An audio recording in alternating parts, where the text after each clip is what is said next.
कि हम मुसलमान हैं। सर दूसरे मुल्क दे लेंगे, गैर मुस्लिम है, उनके मामला ये देखें कि बच्चा पैदा होता है, उसके पैदा होने से लेके उसके जो भी मामला हैं स्टडी के जनाबे वाला, उसके खाने पीने के जो भी मामला था ना, वो हुकूमत अफोर्ड करती है। सर यहाँ पे 190 यूनिट जो मतलब कि बंदे के सर्फ होते हैं उसका बिल है 2500, ठीक है। और उसके बाद जैसे ही 201 यूनिट होता है तो उसका बिल 8000 रुपये होता है। बेचारा वो क्या करेगा। पाकिस्तान के हालात से मुतमईन नहीं है। मैं सिर्फ यही बात कहना चाहूँगा कि इस मुल्क में सच बोलना जो है ना शुरू कर दें। सच में सबसे ज़्यादा बरकत है। जो सच बोलता है इंसान वो कामयाब रहता है, झूठ जो बोलता है वो कभी कामयाब नहीं होता। बस इस मुल्क में सबसे बड़ा झूठ है जिसकी वजह से हम नाकाम हैं। वो ये जो 10,000 20,000 रुपये पीछे लाइनों पे लगाते हैं, इससे बेहतर है कि इंसान को मेहनत कश बनाए। कैसे चल रहे हैं मामला ज़िंदगी वगैरह के, कारोबार और हालात कैसे चल रहे हैं? अगर मतलब कि हालात को मद्देनजर रखते हुए देखा जाए तो आपको पता कि हर बंदा परेशान है। बाकी मुसलमान के तौर पे जो है ना, वो शुक्र अदा करना हमारा पहला जो है वो मामला होना चाहिए। हाँ जी, फ़र्ज़ है। और बाकी जो है कि सोचना चाहिए हुकूमत को कुछ ना कुछ कि यार क्या सोचना चाहिए, कोई है? सोचना ये चाहिए कि यार गरीब को ना कभी आगे किसी ने पूछा है कि यार वो कैसी ज़िंदगी गुजार रहा है, क्या मामला है क्या नहीं। हम तो फिर भी अपना काम कर रहे हैं, शुक्र अल्हम्दुलिल्लाह के अल्लाह ये ताला की जात पाक है। आपकी शॉप है ये जी दुकान? जी जी मेरी शॉप है, मैं लॉक्स का काम करता हूँ। तो बाकी अभी मेरे पास एक बंदा बैठा हुआ था, कह रहा था कि सर मेरे पास पैसे नहीं है, मुझे चाबी बना दे, मैं आपको जो है ना 150 करके आपको पैसे अदा कर दूंगा। तो उसको अदा करके दिया। इससे हमारा दिल रोया कि यार इस तरह के जो सफेद पोश लोग हैं ना तो उनसे पूछा जा रहा है, ना उसके लिए जो कोई ऐसे इकदाम किए जा रहे हैं जिससे बेचारा वो खुशहाल। अच्छा, कितने की थी वो चाबी? वो 250 की थी। 250 की। अंदाजा लगाएं आप इस बात का, 250 की चाबी। ये है पाकिस्तानी शहरी है, उसने आके, ये भाई का बड़ापन है कि इन्होंने जो है वो उनको बना के दे दी। लेकिन आप इससे अंदाजा लगा सकते हैं कि वो जो कह रहा है कि मैं 50-100 करके आपको दे दूंगा, वो किन हालात से गुजरा होगा।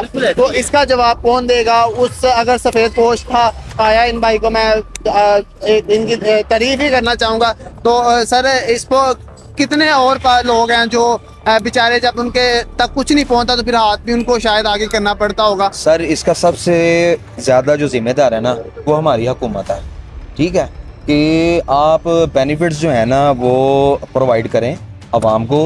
उनमें देखें, सोचें कोई ऐसे मतलब कि बंदा करीब जो है ना वो मसाइल हल करने के लिए बंदा कोई ऐसे दफातर वगैरह ओपन करता है जहाँ पे जाके अपने मसाइल वगैरह जो है ना वो लोग बताएं ताकि उनका सलूशन किया जाए।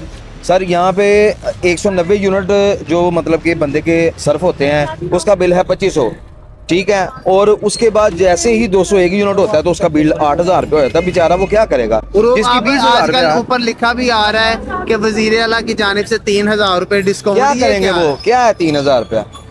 कुछ भी नहीं है सर 3000 रुपया। मामला ये होना चाहिए कि हम मुसलमान हैं। सर दूसरे मुल्क दे लेंगे, गैर मुस्लिम है, उनके मामला ये देखें कि बच्चा पैदा होता है, उसके पैदा होने से लेके उसके जो भी मामला हैं स्टडी के जनाबे वाला, उसके खाने पीने के जो भी मामला था ना वो हुकूमत अफोर्ड करती है, ठीक है। तो यहाँ पे हमारी हुकूमत को भी यार ये करना चाहिए। होता ये है जी स्कूलों में जी दूध भेज दिया, और यार क्या करेंगे बच्चे दूध पी के? ये जी इतने पैसों का दूध भेज दिया, बच्चे स्कूलों में दूध पियेंगे, क्या है ये? और ये कोई बसेस वगैरह चला दी या ये? सर सबसे पहले जो मामला था ना, गरीब को देखा जाए सर, गरीब परेशान है, गरीब रो रहा है। हम सर यहाँ पे चाबियों का काम कर रहे हैं, यहाँ पे लोग आते हैं कहते हैं सर आपकी मेहरबानी है, फुल डिस्काउंट के साथ जो है ना वो हमारा सलूशन कर दें। जाते हैं काम करने के लिए, सर दरवाज़ा बंद हो गया है, लोग रो पड़ते हैं सर। चाबी बनवाने के लिए अगर एक बंदा रो रहा है तो फिर वो लॉक लग गए सर, ये एक्स्ट्रा एक्सपेंस है सर, कोई बड़ी परेशानी बन गई तो ये एक्स्ट्रा एक्सपेंस है, ठीक है ना, जो इंसान को पड़ जाते हैं। ऐसे ही बाहर निकले हैं, चाबी अंदर है, दरवाज़ा बंद हो गया, आ गए हैं जी सर आके लॉक खोल दें, इतने चार्जेस हैं जी, इतने पे नहीं कर सकते, रेंट पे घर है, ये मामला था। चलें, बिजली का बिल कितना आया आपका इस दफा? इस दफा जो बिल है बिजली का तकरीबन 20,000 रुपया बिल है। अब इसने, जिस आदमी ने ये मतलब चाबियां बनानी है, लॉक बनाने हैं, उसका 20,000 सिर्फ बिल है। बिल के बाद और बेशुमार खर्चे हैं, कोई तबीयत खराब हो गई, किसी का घर कहीं जाना आना पड़ गया, कोई मेहमान आ गया, राशन लाना है, और उसके बाद अगर रेंट का घर है तो वो। सर मुख्तसर बात जो है ना वो ये है कि ना तो अभी तक पूछा गया है, कहते ये है कि जी कम से कम 30,000 40,000 रुपये एक नॉर्मल बंदे की जो है ना वो सैलरी होनी चाहिए। तो यार वो 30,000 40,000 देता कौन है सर? लाख रुपया होनी चाहिए मेरे ख्याल से, जो इतनी मिनिमम होनी। जो है ना सैलरी वो 1 लाख हो, ताकि जिस तरह के मामला जो है ना वो चल रहे हैं, कम से कम उनका जो है ना वो ज्यादा बेहतर नहीं तो कुछ तो उनका मामला जो है ना वो मामला तो जिंदगी वो बेहतर हो सके। अस्सलाम वालेकुम। जी वालेकुम सलाम सर। सर क्या हाल चाल है? शुक्र अल्हम्दुलिल्लाह बिल्कुल ठीक ठाक सर। आप सर? अल्लाह का शुक्र। कैसा चल रहा है कारोबार आजकल आपका? कारोबार अच्छे हैं, लेकिन कारोबार के ना चलने की वजह महंगाई है सबसे ज़्यादा, क्योंकि प्रॉफिट जो है लोगों के कम होते जा रहे हैं दिन ब दिन। महंगाई की वजह से हर बंदा मुतासर हुआ है। लोगों के बजट को इन्होंने इतना ज़्यादा ख़राब कर दिया कि लोग अपनी महंगाई की वजह से बहुत ज़्यादा तंग हैं। जो चीज़ खरीदने आते हैं वो पहले परेशान रहते हैं कि पहले चीज़ों का रेट इतना था, अब इतना रेट ज़्यादा हो चुका है। अब इसके लिए हमें क्या करना चाहिए, वो हम यही सोचते हैं कि इसको मज़ीद कैसे बेहतर किया जाए, कि मुल्क के हालात बेहतर करने के लिए इनके लिए काफ़ी सारे रिसोर्सेज होने चाहिए जो आवाम के लिए ये इनको ऑप्शन दें कि जिसके फ़ायदे आवाम को मिलें। क्या आपके जहन में है कोई ऐसा सोल्यूशन जो हुकूमत को देना हमारे चाहिए? जहन में सोल्यूशन यही है कि ज़्यादा से ज़्यादा जो है रिसोर्सेज बनाए जाएँ, फैक्ट्रीज बनाई जाएँ। एरियाज जो गरीब आवाम है जो इस वक्त परेशान है, जिनके पास कोई हालात नहीं है, काम करेंगे तो पैसे कमाएंगे, पैसे अगर आएंगे तो फिर आप मुल्क के हालात भी बेहतर हो सकते हैं। मुल्क के अंदर वसाइल पैदा करने के लिए गवर्नमेंट के वसाइल बनाने की ज़रूरत है। वो कोई फैक्ट्रीज बनाए, कोई ऐसे एरियाज़ बनाए जिससे उनका बजट बेहतर हो जाए और वो अपने काम को अपना इशू चला सके हर चीज़ से। अच्छा, ये जो एक चीज़ हर हुकूमत की तरफ से देखने में आती है कि 10,000 रुपये 3 महीने के बाद, वो लंबी लंबी लाइनें कतारें लगी होती हैं। तो जो हालांकि इसके मुतबादिल आपको क्योंकि फैक्ट्री बनाते हैं जहाँ पे वो जाएं, मेहनत करें, कोई काम काज सीखें, इस पे क्या कहना चाहेंगे? ये जो 20,000 के पीछे लगा देना, 5,000 के पीछे लगा देना, तो ये इस पे क्या कहना चाहेंगे आप? मैं इस पे बात यही कहना चाह रहा हूँ कि आपको ये जो 10,000 20,000 पे पीछे लाइनों पे लगाते हैं, इससे बेहतर है कि इंसान को मेहनत कश बनाएं। अगर उनके लिए कोई ऐसी फराम करें, उनको कोई चीज़ उनके फराम करने की वजह से कि वो अपनी रोज़गार खुद तलाश करें, घर बैठ के अपना रोज़गार बनाएं, उससे ज़्यादा बेहतर ये है कि अपने घर में बैठ के वो कमाना शुरू कर दें। इससे लाइनों से लगने से बेहतर है। अच्छा, पहले जब और अब में कोई फ़र्क आया सेल में? बहुत। जब से महंगाई हुई है तो पहले कितनी सेल होती थी, तो उसके मुतबादिल आप कितने लोगों ने काम काज जो है वो चीज़ें खरीदना कम कर दी हो? इसमें कुछ चीज़ें चेंज हुई हैं? बहुत ज़्यादा फ़र्क आ चुका है, क्योंकि एक जो चीज़ पहले 100 रुपये की आती थी, अब उसकी जो चीज़ की कीमत प्राइस अप हो गई है वो 250 रुपये तक चली गई है। वो गाहक की रेंज से भी अबाव हो गई है। 150% जो है वो मतलब इजाफा हो चुका है, ज़्यादा इजाफा हो चुका है, जिसकी वजह से हर बंदा परेशान है। कोई भी चीज़, मैंने आपको पहले भी बताया कि चीज़ खरीदने आता है, वो पहले सोचता है कि इसके बारे में मैं अपने बजट को देखूँ कि चीज़ खरीदनी है, मैंने क्या करना है। वो दोनों चीज़ों को मद्देनजर रख के जो उसके समझ में आता है फिर वो करता है। वरना सियासी लगाव किसी पार्टी से है?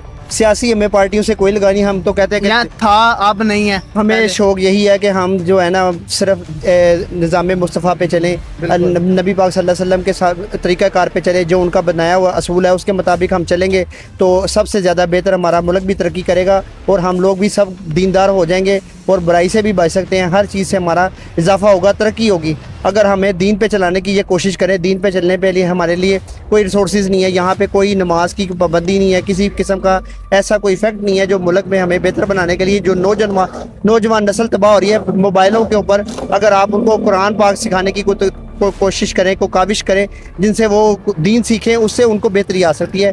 मेरा तो गाइडेंस यही है कि मैं आपको यही मशवरा दे सकता हूँ कि इनको दीन पे चलाने की कोशिश की जाए। कितने बच्चे हैं? बच्चे कितने हैं माशाल्लाह? मेरे माशाल्लाह 4 बच्चे हैं जी। 4 बच्चे हैं, पढ़ रहे हैं? बिल्कुल, पढ़ाई वगैरह भी कर रहे हैं, दीन भी सीख रहे हैं। उसको कुरान पाक भी पढ़ाया है। सारे बच्चों माशाल्लाह कुरान पढ़े हुए हैं, सारे माँ तर्जमा समेत सारा कुछ पढ़ा हुआ उन्होंने। मेरी कोशिश यही है कि मैं उनको कुरान हाफिज़ भी बनाऊँ कि अल्लाह ताला उनको दीन की राह पे चले, क्योंकि उनकी आखिरत भी बन जाए। क्योंकि ये दुनियावी काम भी साथ साथ चलते हैं, दीन सीखना बहुत ज़्यादा ज़रूरी है।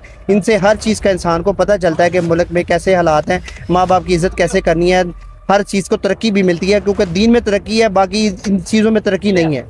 जज़ाकल्लाह, बहुत शुक्रिया। इसके अलावा कोई आप खुद से कोई आइडिया देना चाहें, कोई अच्छी बात, कोई मुल्क के लिए या किसी के बच्चों के लिए, कोई तरबियत के लिए, तो आप कह सकते हैं? मैं सिर्फ यही बात कहना चाहूँगा कि इस मुल्क में सच बोलना जो है ना शुरू कर दें। सच में सबसे ज़्यादा बरकत है। जो सच बोलता है इंसान वो कामयाब रहता है, झूठ जो बोलता है वो कभी कामयाब नहीं होता। बस इस मुल्क में सबसे बड़ा झूठ है जिसकी वजह से हम नाकाम हैं। बहुत शुक्रिया। झूठ बुनियाद है इस मुल्क में नाकामी की वजह जो है, और जो है इन हालात की वजह जो है वो झूठ है। अगर हम झूठ छोड़ते हैं तो बहुत से हालात जो हैं वो बेहतर हो सकते हैं। बहुत शुक्रिया सर, थैंक यू सर। अस्सलाम वालेकुम।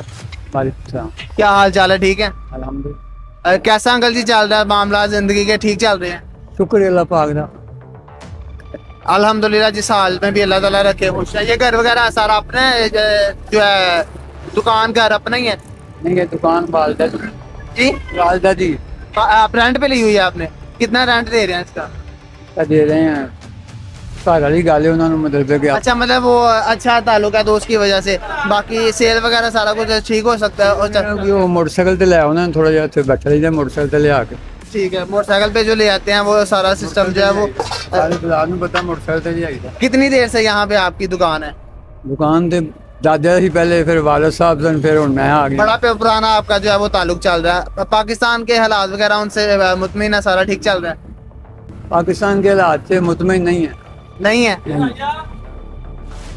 कोई क्योंकि सुबह भी मैं उन्होंने गल कर रहा था ਇਹ ਜਿਹੜੇ ਮਾਰਕੀਟ ਕਮੇਟੀ ਵਾਲੇ ਨੇ, ਮੈਂ ਉਹਨੇ ਉਹੀ ਗੱਲ ਕਹੀ, ਮੈਂ ਕਿਹਾ ਯਾਰ ਇਹ ਜੋ ਸਰਕਾਰੀ ਰੇਟ ਹੈਗਾ ਤੁਸੀਂ ਸਪੀਕਰ ਵੀ ਲਾਇਆ ਹੋਇਆ ਇੱਥੇ ठीक है, ਕਿ ਜੀ ਇਹ ਸਪੀਕਰ ਦੇ ਵਿੱਚ ਮਤਲਬ ਕਿ ਰੇਟ ਲਿਸਟ ਲਵੋ, ਰੇਟ ਲਿਸਟ ਲੈ ਕੇ ਇਹਦੇ ਮੁਤਾਬਕ ਖਰੀਦਦਾਰੀ ਕਰੋ, हाँ जी। ਤੇ ਉਹ ਦੇ ਦਿੰਦਾ ਹੀ ਕੋਈ ਨਹੀਂ, मतलब जो रेट लिस्ट है उसके मुताबिक नहीं चीजें मिलती, महंगी मिलती हैं।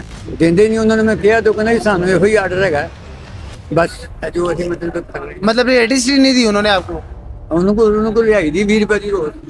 अच्छा, रेट लिस्ट ले आते हैं आप, वो लगाना जरूरी है यहाँ पे, लेकिन जो चीजें वगैरह मिल रही हैं वो उसके मुताबिक, ਉਹਦੇ ਮੁਤਾਬਕ ਨਹੀਂ ਮਿਲਦੀਆਂ ਜੋ ਗਵਰਨਮੈਂਟ ਦਾ ਸਰਕਾਰੀ ਰੇਟ ਹੈਗਾ। वो उसके मुताबिक नहीं। ਸਾਡਾ ਇੱਕ ਪਰਚੂਨ ਰੇਟ ਹੈ, ठीक ਇੱਕ ਥੋਕ ਰੇਟ ਹੈ, एक तो मंडी का रेट होता है ना, वो जहाँ से आप ले गए थे। ਭਾਅ ਦਿੰਦੇ ਹੀ ਨਹੀਂ। अच्छा, ਤੇ ਕੀ ਕਰੀਏ ਫਿਰ, ਹੁਣ ਲੜੀਏ ਉਹਨਾਂ ਨਾਲ। ਮੈਂ ਆ ਗਿਆ ਚੁੱਪ ਕਰਕੇ। मजबूरन फिर लेना पड़ता है, क्या करे। ਇਹੀ ਤਾਂ ਬਸ ਬੈਠੇ ਰਹੀਦਾ ਆਪਣਾ ਵਕਤ ਮੁਤਾਬਕ। तो बेटे वगैरह है माशाल्लाह? ਕੋਈ ਬੇਟਾ ਨਹੀਂ, कोई बेटा नहीं है? ਬੇਟੀਆਂ ਹੀ ਹੈਗੀਆਂ 5-6। कितनी बेटियां माशाल्लाह? 6 ਸਨ, 2 ਫੌਤ ਹੋ ਗਈਆਂ, 4 ਹੈਗੀਆਂ। अच्छा, शादी वगैरह उनकी कोई? शादी कर दी थी माशाल्लाह। चले अब आप हैं और आपकी बेगम है जो है वो? बस। अच्छा, मतलब बेटा वगैरह कोई नहीं है? नहीं बेटा बेटा चले अल्लाह ताला आपकी मुश्किलात तो और सब मामलात, कोई गिला शिकवा कोई गिला शिकवा किदे ना करना है, हाँ। किदे ना गिला, किसी ते भी गिला शिकवा नहीं, किसी ते भी गिला शिकवा नहीं हैगा। जो कुछ अल्लाह पाक ने जिथे रखना उन्हें उत्थे रखना।